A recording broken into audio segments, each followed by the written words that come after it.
Hey, and welcome back to the podcast. Hugo E. Gomez is here, and he's the founder of Abogados Now, which is a national Spanish marketing agency, and they help attorneys advertise to underrepresented communities. Now, Hugo and his team create high-performing and cost-effective Spanish digital marketing campaigns to help attorneys grow their firm. So, Hugo, wonderful speaking with you. Yeah, thanks for having me on, Robert.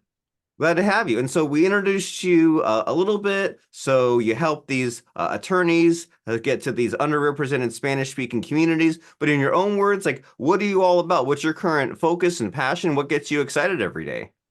It's namely mobile video social marketing. The attorneys are, at least rather the most successful attorneys, they're really savvy with their marketing, which is why you see some of those billboard attorneys everywhere. You see them on TV, on radio, on print. And so we like to educate those attorneys and let them know that there's a way to get more clients through the Hispanic market, namely by advertising on mobile video distributed on social. And the short reason is every media study has shown that Hispanics use mobile phones at a higher rate than the general market. So that's what gets me super excited. It's educating the market and ultimately getting them cases and new clients from what I would say is a very underrepresented way of marketing. Wonderful. And I can see how maybe some of these attorneys are stuck in the thinking of like, oh, I'll have a billboard because I'll see it every day on my drive to work and I'll feel good. And it's like, yeah, but how cost effective is that versus being able to get in front of it? As you said, like this demographic, they're on their mobile phones more than the rest. So it makes sense to get in front of them. And like there are a handful of like when I look at the TikToks and the Instagram reels, there's a few attorneys that I see. Like I see Law by Mike a lot, and like he says things like, "Well, if a cop comes to your door and like knocks on your door and says, can I come in?" Then say this, and it's always like kind of like flashy and fun. And so, what sorts of things do you recommend attorneys like sort of content they make? Because there's that problem of like I'm sure they're afraid of looking too kind of too fly by night, too sketchy, too silly. Right. But then you also want to be accessible for the average person. You don't want to be like too technical. So how do they navigate that? How do they navigate like the accessibility, but they also don't want to be maybe laughed at? Yeah, so I think Law by Mike is an amazing example of what an attorney can do with their online marketing without hurting their own reputation or their brand or their integrity. Law by Mike is actually a friend of ours, um, and he's been on a few of our podcasts, and we broke down his production setup. I'm sure it's probably a little different now. 2 years ago, though, it was just a phone. It was a couple, lights, like ring lights from Amazon, and some audio production, and his cousin was shooting and editing from a phone. And I think that says a lot that you don't need a huge marketing budget, a huge production budget to get people to pay attention to you. In fact, I see there's a relationship where the more money that you spend on production, the less likely it is that it's going to work. I see this all the time where we even run campaigns for attorneys and they're shooting videos like this, and they're walking to lunch. It takes them 30 seconds. That video will outperform some of the most polished, high production campaigns out there. And I think it speaks to what the consumer wants. The consumer wants something that they trust. They don't want to be sold to. And on social media, if you're trying to sell to the consumer, your content's not going to make it that far. Whereas if you're trying to build a relationship with the consumer by sharing information about your background, your dog, how long you've been in business, talking about other case studies, you gain a lot from that because you're just being yourself. And I mean, just I practice what I preach. I'm wearing a hat right now. I could have combed my hair. I could have worn a really nice shirt, but this is who I am. And I find that my own sales have gone up just because I'm not trying to pretend to be someone else. And so I really encourage folks to not think about the technical aspect in their marketing. That's the easy part. It's just focus on giving consumers what they actually want and give them content that they'll actually consume and that they'll actually engage with. And surprisingly, it has so little to do with you. It has so much to do with giving consumers what they want. That's a great insight that we need to be personable and authentic, and that if someone is too focused on the production value, it's because you're too much into yourself. You need to make it more about the people that you're helping. And Totally. so and I imagine that there's also this aspect of the more you do it, the better it gets, and that those first bunch are awkward. But if you make it somewhat of maybe like a daily habit or just part of your schedule, like you said, you're walking out to the car or something and you film something and you make that part of your day, then you can naturally get better over time. And when you tell these attorneys to like create content, like what sort of like mobile content is your favorite these days? Do you like the 1 minute TikToks? Do you think that they should be like doing a bunch at a time? Like what's kind of the preferred output and routine? I don't know that there's like a certain type of content that that I see performs better than anything else. I see the aggregate as what works. So I'll put it this way. We get this question asked a lot, and I think it's a very fair question. Like, okay, what's like the golden bullet video that we should be producing? And what I say is it's not the asset, it's the creation and publishing of the assets every day. That's what ends up working. So a lot of marketers like to sell this idea that there's this like very calculated, highly attributable growth where everything has a UTM and a call tracking number, and that's great. That's really important. But what I find is just doing everything produces results. So it's the action, it's the activities, it's the daily activities of shooting a brief video when you wake up and you go to work and you want to talk about a client experience that you had yesterday for 30 seconds. And then the next day, it's talking about your secretary and where she went to school. And then the next day, bringing your dog to work. And then the next day, talking about a photo shoot that you had with your team. It's not the asset, it's just the doing of it every day and publishing it in as many places. That's what gets the outcomes. So we hear attorneys ask us, okay, should I be posting on Instagram, on Facebook? I tell them everywhere, every day. Facebook, Instagram, X, LinkedIn, YouTube Shorts, TikTok, you name it. You have to be everywhere all the time. And you will see your traffic go up. You will see your call volume go up, your chat inquiries go up, not because there's some amazing golden bullet ad unit, but because all the work that you're doing and that you're investing every day is now paying off. You're getting into tens of thousands, millions of eyeballs that never even knew you existed. So the what I practice is, or what I preach rather, is not necessarily the ad unit, it's more so the activities, the aggregate of the activities. I think that's what really crushes it for any business, not just an attorney.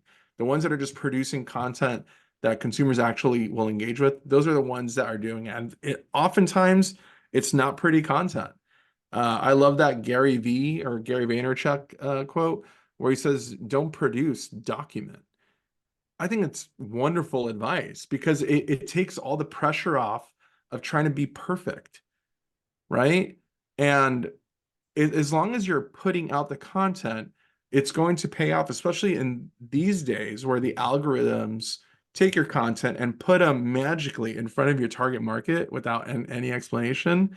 I think there's even more of a reason to not ask for explanation. Just put out the content, it's going to work out.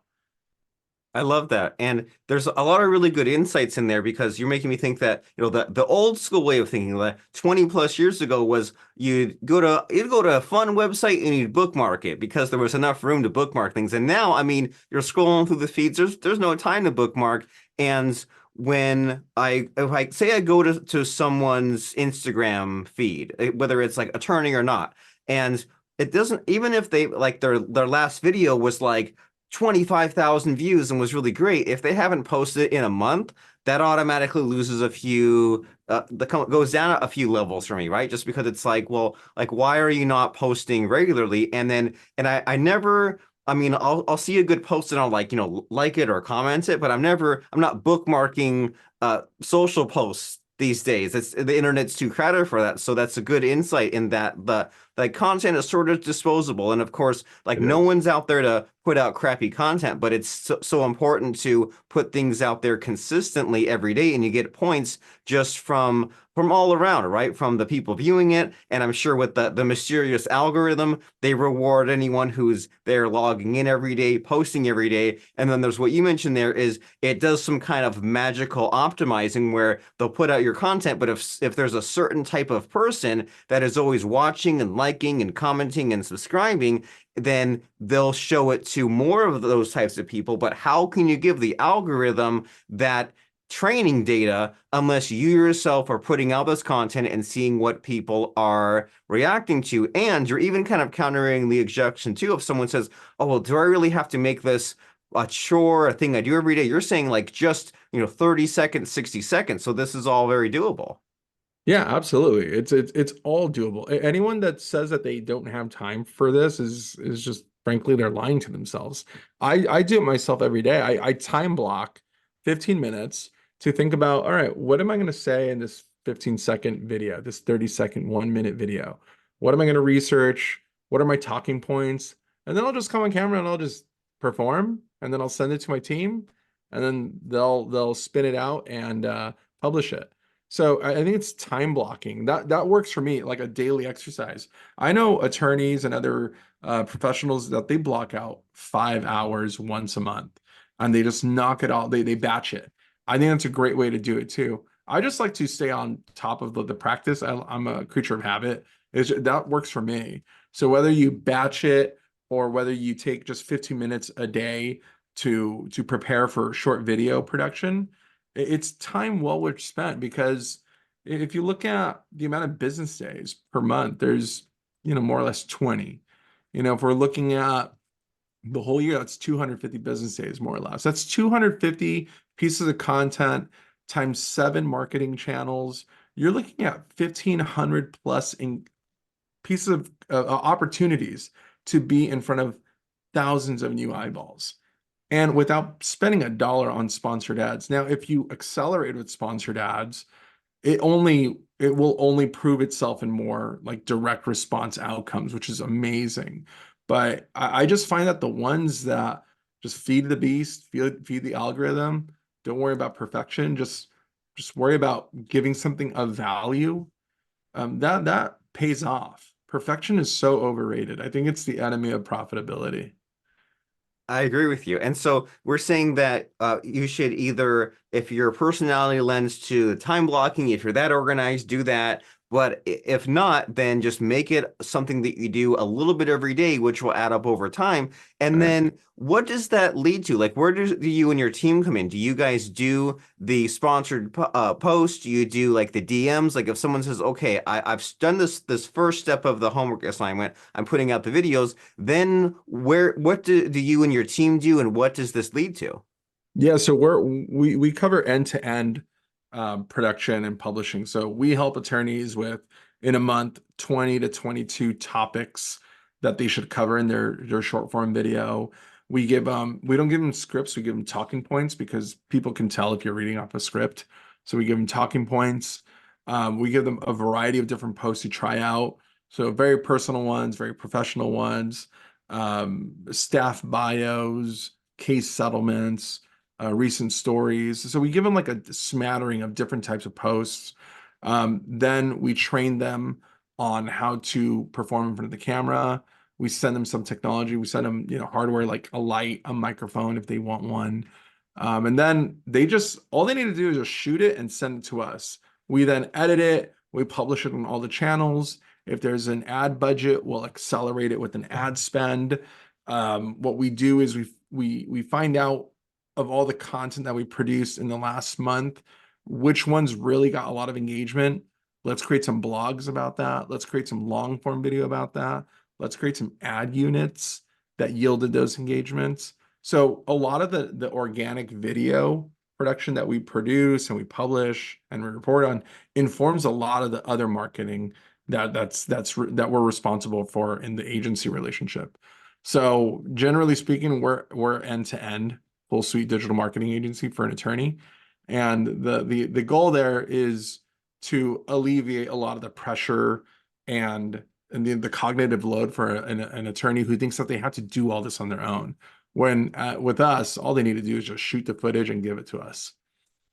I love it. And it's great hearing about the strategy, and especially because the context switching is so overrated, right? If someone says, oh, I can just record one video and then log into X and log into TikTok and log into Instagram or use one of those tools that puts it everywhere, but that's something else to log into and click and schedule and figure Yeah. out the title and the description and the time of data post. Like it's a death by a thousand cuts, and wouldn't be better for an attorney out there to just say the content and to have the 20 or so talking points provided by you, and they can just look and say, ooh, this and this excites me today. I'll record that, send it off to the team. And then there's even the kind of the looking at it afterwards, right? The analytics and saying like, well, okay, well, this content did really well. Let's boost that some more. Let's make more of that. I mean, if someone tried to do all this on their own, they'd be crazy to, because it's like then you run out of time there, and then when there's your time to even make your videos or even do your lawyering. So that makes a lot of sense. And so as far as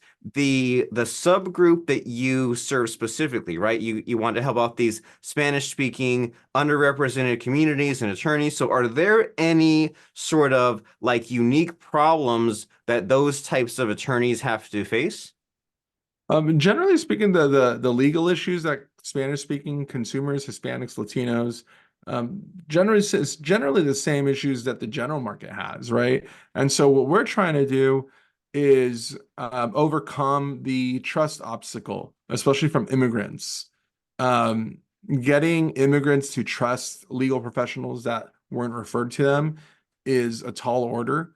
And so the unique challenges in Spanish marketing is establishing the story that the attorney understands the immigrant story, the attorney has serviced the greater Hispanic market, that the attorney is part of the Hispanic community. So that's a unique challenge that in Spanish, we need to earn a lot more trust because there's none established. Typically speaking, with an attorney that we work with, they generally have little to no Spanish marketing strategy. So we're walking uphill, and that's fine. Eventually, there are breakthroughs, 3, 6, 9 months later, where a lot of trust is built as a result of ad spend and content creation, that they become the de facto Spanish authority in their Hispanic community for legal. So it poses a unique challenge in that it's not just translating a bunch of ads and hoping it works. It's really making an authentic push and putting the business in the Hispanic community away from keyboard and on digital. Wonderful. So we need to build that trust, and all the more reason to make the content, right? So that way, when it does come time for someone to think like, okay, well, do I need an attorney for this? And then they already have this kind of person in their subconscious. And even when it is time to run the ads, they're not just seeing this person for the first time. They've already built up that trust over the 6 to 9 months. And so as we're wrapping up, winding down our conversation here, Hugo, like, is there any question that like I'm not asking you that you wish I would? Oh man, I think it's how serious should any business, not just attorneys, be taking the Hispanic market? And I would say very, very, very serious, almost existentially serious. Right now, 20%, 20 to 25% of the United States is Hispanic. In a couple decades, it'll be close to half, meaning, especially if you're a legacy business, you've been around for more than 25 years. If you're right now not considering advertising to Hispanic consumers, it's not that you're going to lose your spot wherever you are, it's you're going to cease to exist. I don't want to end on a sour or sad note, but I'm just talking really honestly and realistic about where the market's going. The demographic shifts in the United States are changing so fast that if you're not planting those seeds right now to outreach to the Hispanic market in English and or Spanish, you will cease to exist. So it is an existential threat to think that the Hispanic market is somehow incremental. 20 to 25% of the United States is not an incremental market. It is the fastest growing cohort that is the most underinvested in by the top 100 companies in America. The top 100 organizations in America invest 7 to 10% of their marketing in Hispanic advertising, which seems like an extremely low number considering where the trends are going in the demographic population numbers. So all I have to say to that is we're going beyond legal marketing now. We're working with doctors, we're working in the financial space. And the reality is if you need to start taking Hispanic marketing super seriously to the extent that it's not an incremental market. It should be vital to your current marketing stack. That's a great insight. And thank you for bringing this to our attention that we need to get in front of this, right? And to start the process now, because if you wait 10, 20 years and then the shift has already happened and then everyone else already ate your lunch and you say, "Oh, how can I get caught up?" Well, it's better to eat their lunch and to do this now and do some of these things proactively. And so, how can you help? If someone says, "Well, I'm an attorney," or soon if they're a doctor or one of these other professions, like how do they reach out to you and get the process started as far as this exciting content creation strategy? Yeah, so I can be reached at Hugo at abogadosnow.com, Abogados now.com. The Abogados is a Spanish word for attorney. And we could certainly talk about your goals and figure out if we have a place in helping you achieve those goals through Spanish marketing. There's a lot of companies I talk to that they always say, man, I wish I did SEO in 2005. All those folks that did SEO in 2005, they took it seriously. They kind of own organic. And I think this is that next opportunity. If you're early on the Hispanic market, this is much bigger than SEO. This is being in front of what will be the majority market in a couple decades to come. Wonderful. So if that sounds like an exciting possibility, opportunity, Hugo at abogadosnow.com. And as we wrap up our conversation here, Hugo, I'd like to put my guest on the spot a slight bit and ask for a fun quote or lesson to really wrap things up. So does anything come to mind for you as far as an ending quote or lesson? Oh yeah, I mean, I have it's on my wall, and it has a lot to do with what we spoke about today. It's perfection is the enemy of profitability. Wonderful. So let's think about that and just take some action, right? It's so easy to let the procrastination, which is like all these other things in disguise, right? Like the perfectionism, the low self-esteem, all these excuses to say, well, I can't record anything for social media until I have a $3,000 camera and 10 lights and fancy editing software. No, just start doing it. Just start recording it. And Hugo is your guy to have this conversation, to get you excited, to get you motivated, to give you a plan. That's Hugo at abogadosnow.com. Hugo Gomez, wonderful speaking with you. Yeah, likewise, Robert. Thanks so much for having me.